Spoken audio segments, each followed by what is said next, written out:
Peterson heaving one down the sideline, and he's got Cass Allen over the top. Big side, down the sideline. Touchdown.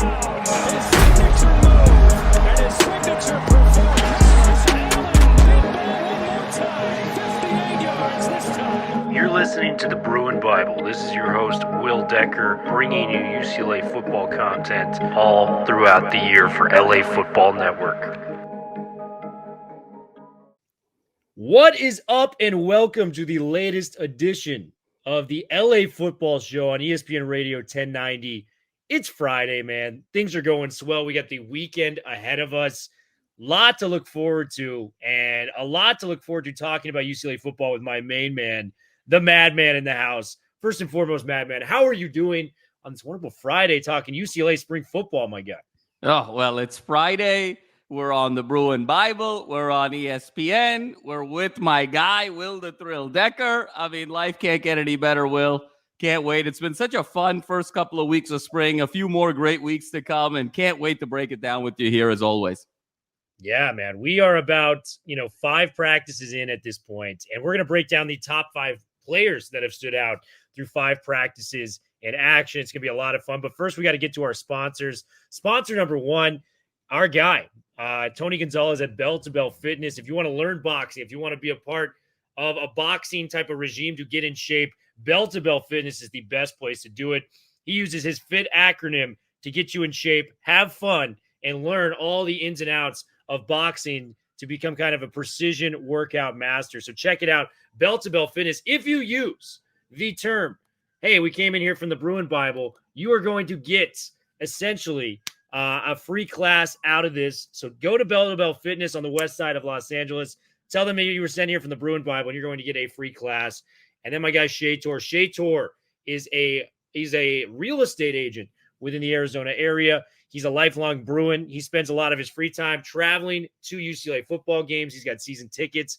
He is the best person to come to if you know of somebody that wants to move to Arizona, or you yourself are looking to get a house of your own in the desert. Shea Tor is your guy. Make sure to hit up Shea Tor at SheaTor.com. So we'll check it out from there. Madman, top 5 players within spring football. A lot of great stuff going on here. Talk to me, man. What is going on with your evaluations, and who do you think is the number 1 player when it comes to the spring football period, my guy?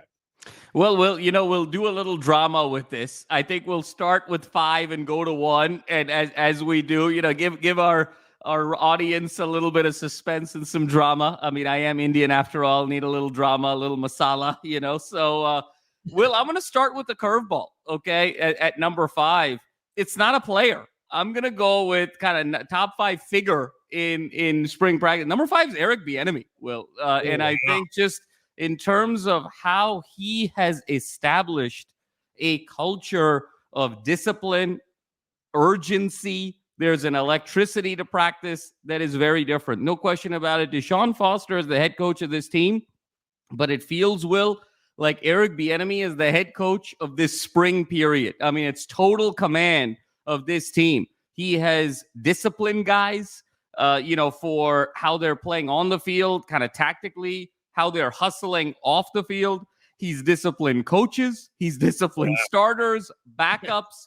He has really established kind of that NFL mindset to this team. I think in years past under Chip, it was, we'll call it kind of a more relaxed setting. We were more intrigued about the pace of practice and the various exercises and the tactics of how practice would break down. But the overall tenor of practice was pretty relaxed. It was kind of nonchalant. Here, that's been dialed up considerably. And 5 practices in, Will, you just feel a different sense of urgency and professionalism. So I'm going to start with EB in a bit of a curveball. No, I love it, man. EB, if you've been to the practices, it's impossible not to, see this guy out there doing his job, and he's doing it well. He is getting on the back of some of these players, but with the credibility he has, man, he was a huge part of the Chiefs' success in developing Patrick Mahomes. This guy has hands-on experience developing the likes of a Tyreek Hill and a Travis Kelce.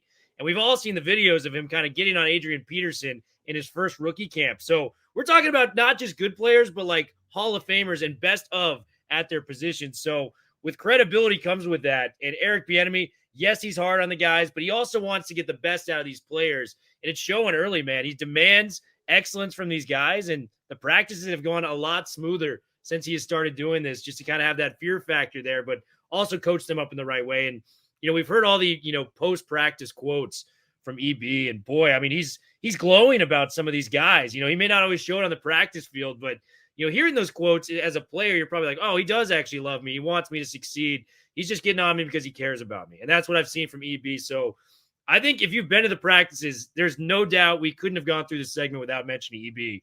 So that is a great place to start. Number 4, and I was at practice this morning again. This is a guy that you and I, we had our morning coffee, first practice of spring. We're kind of sitting by the parking lot, and we saw, a huge wide receiver addition kind of go through his drills and his motions. Guy is built like he's got like horse's legs, dude. That's how I describe him because they are so freaking strong out there. And he's so quick. He's got a weird slippery element to him at that size. And the guy I'm referring to is Rico Flores. He has consistently made catch after catch in these 7-on-7 and 11-on-11 drills. This guy is a Notre Dame transfer, was making double-digit catches for them last year. And let's not forget, this guy had offers from Georgia, Ohio State, some of the big-name schools around the country. So Rico Flores is a player to me that has really stood out and impressed. You could also go with so many different receivers from this group. I think that might be our most loaded position group from top to bottom. Talk to me a little bit about what you've seen from Rico Flores, because I've come away very impressed. I know you weren't at practice today, but he made 3 or 4 great catches with Sturdivant out, where it makes me think that him and Titus are going to be fighting for that number 3 spot within the wide receiver room. Talk to me about Rico, because I know he was one of your breakout players, and he's looked all the parts of that. Yeah, Will, this is kind of my guy this year, given, when he came in, it just felt like this was going to be a breakout performance. Rico Flores, Will, is every bit the part, like you mentioned. I mean, physically, when you talk about his twitch, his quickness, it sort of belies his frame. His frame is so tough. He's sort of lower to the body, wide in the hips. I mean, his calves are like tree trunks. I mean, he's built just so strongly from the top down. He reminds me a lot of a Calvin Ridley, Will, as we talked about, in terms of just kind of professional route runner, a guy who just knows how to get open, whether it's with raw speed, whether it's with quickness, whether it's with strength and just finding creases in zone coverages and other types of schemes. You can put him out wide. You can put him in the slot. I just think there's a versatility to him that perhaps no other receiver, no other offensive weapon has over the course of this roster this year. I can't say enough about Flores. And you said it, Will. I mean, this is a loaded receiver room when you talk about the likes of a Quasi Gilmer, who's kind of given us some flashes of Freddie Mitchell in terms of just his explosiveness. Your guy, Mr. Pagan, obviously, just the catch radius, the frame, the ability to get open. And then, of course, you got 1-2 in the clubhouse here with J. Michael Sturdivant and Logan Loya. But I think Flores, Will, is gonna shine even amongst all of those folks. And I think he's going to be the number 3 receiver. And I think statistically, Will, my bold prediction as of right now, just given where we are offensive line-wise and the need to, I think, get the ball out more quickly, resembling a little bit like last year, I don't know, again, if those opportunities for J-Mike are going to be there when he creates that separation. Flores statistically could be the second best receiver on this team after Loya. That's how highly I think of him. So couldn't agree more with your assessment. Yeah, man. And there's just more guys we didn't even name in there, like TMA, Xavier Staples. I mean, 6'4" wide receiver in his own right, makes some nice catches out there. And you got the 4-star kid, Grant Gray, who's playing baseball right now. So just so many elements to this receiving room. We hope we have the time to make it work like we did not have last year with maybe just one quarterback under center. And that guy's been impressive, man, Ethan Garber. So he may be a guy on this list a little later. But number 3 for you, Madman, who do you got and why on the most impressive players in spring football practice so far? Thriller, I'm going to throw another curveball here at number 3, just to sort of spice some things up.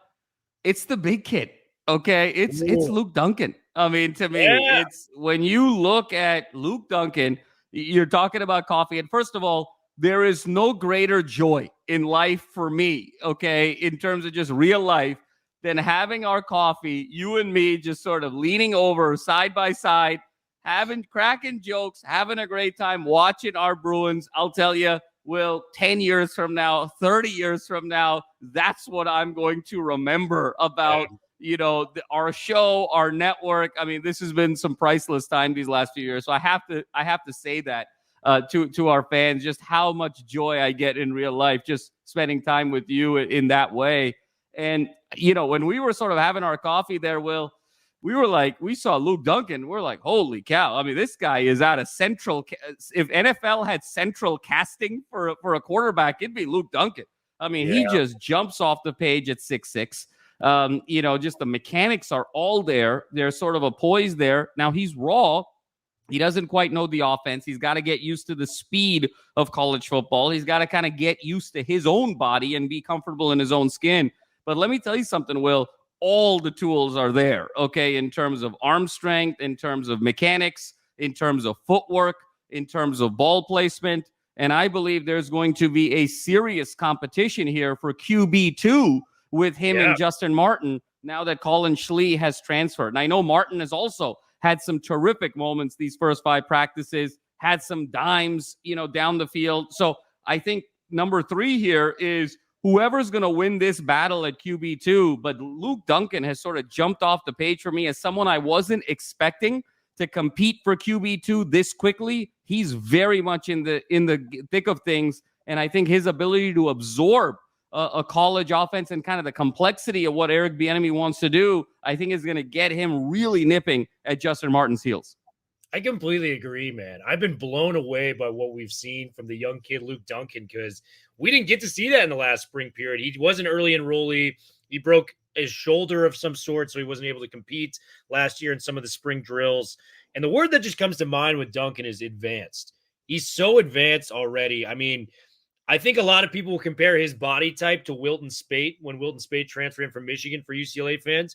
But the zip Duncan already has on his football, and you're banking on him getting bigger, stronger, and faster as he's 19 years old right now, is kind of breathtaking if I'm being honest with you.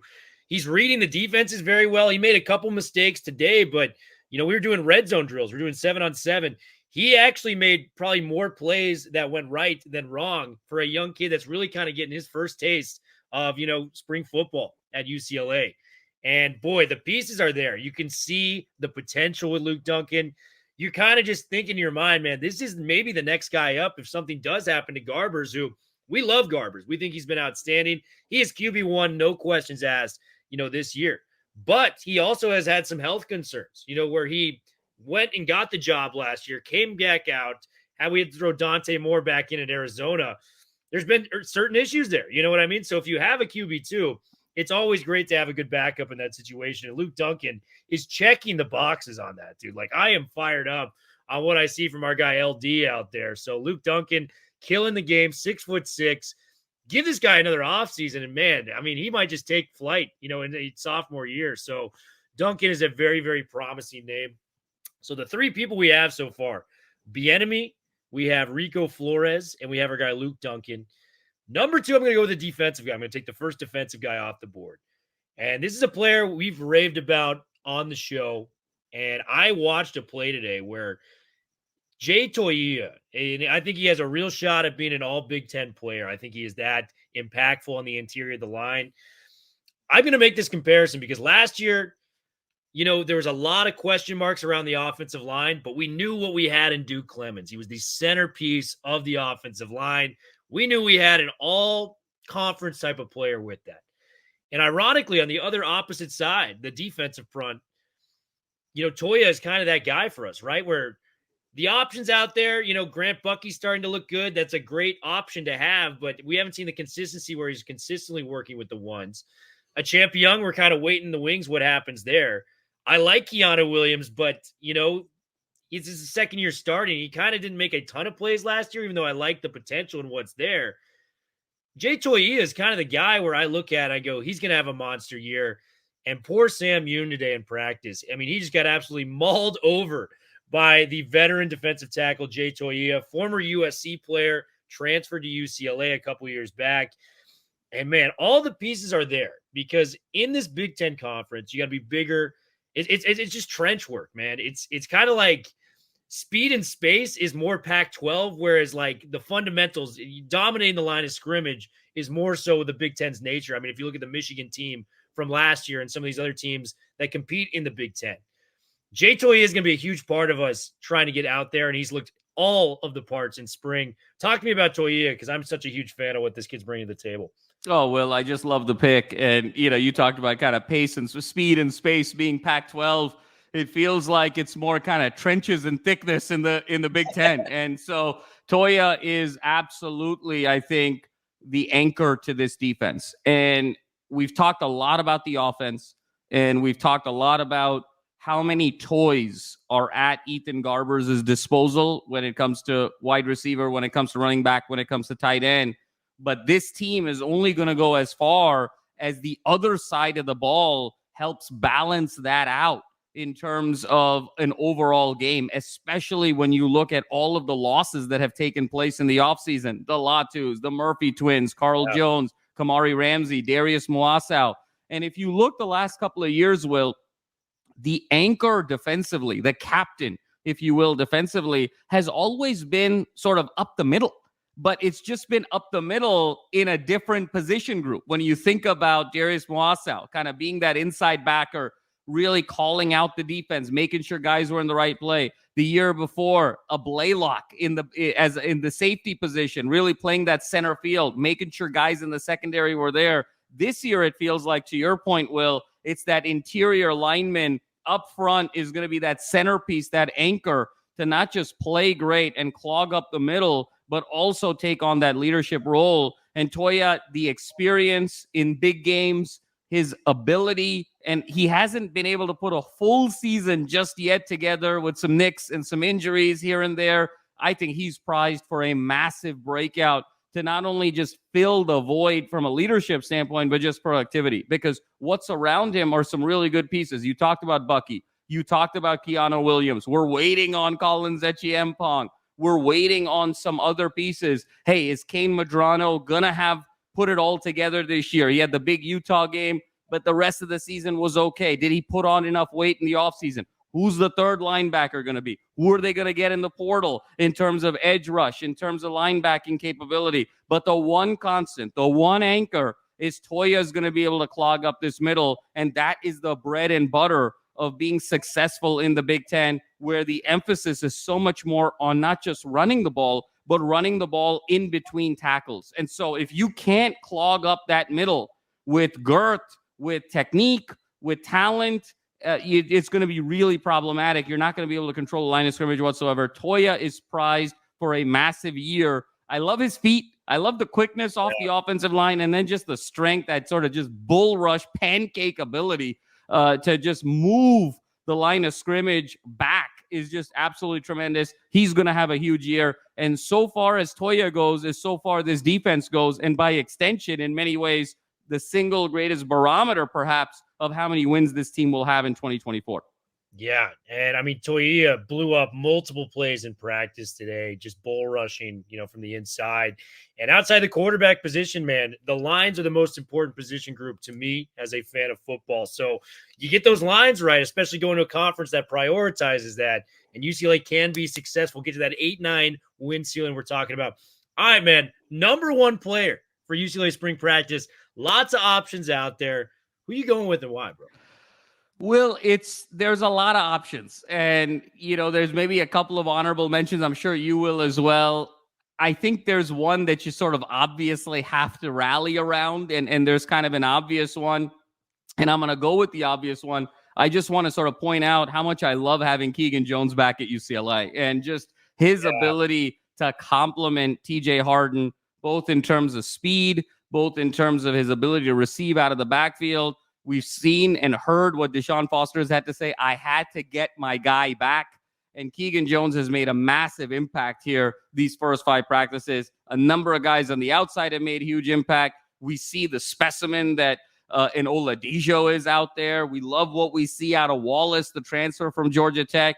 Kirkwood has had some moments here in 1v1 type of situations. You're looking for him to sort of bring it all the way home this year and perhaps be the anchor of that secondary, take that torch from Blaylock and presumably what Ramsey would have been this year. but it always comes back to Ethan Garbers. This is his team. It's his show. And you can just see there's a zip on the ball. He's made some throws. He's missed some throws. There's been some rust, but there's a zip on the ball. There's an air of confidence. This is his team. There's no needing to look over his shoulder with Dante Moore and massive nil amounts. And the confidence of beating USC, the confidence of winning the LA Bowl, I think he's going to be much more resilient this year. He is far and away QB1. He is far and away the leader of this team. And this team is going to go as far as Ethan Garbers' will and his arm and his durability and his endurance is going to take them. And so there's been a number of really notable players, but it's our man Garbs, Will. It can't not be, it feels like, to be number one in the spring so far. Man, it can't not be Garbs. He's playing with an air of confidence right now, and he is spinning the rock out there on 7-on-7. Get out there and see it, guys. It is a sight to be seen. ESPN Radio, Friday afternoon. Madman and Will Decker here calling the Bruin Bible. So honored to be able to do this for you guys. Have an awesome weekend. And if you guys can't, get out to spring football practice tomorrow at the Wasserman Center in Westwood, 8:30 a.m. It's calling your name. Let's get the fans out there, Madman. LA Football Network, we are out of here. ESPN Radio will be back in just a moment.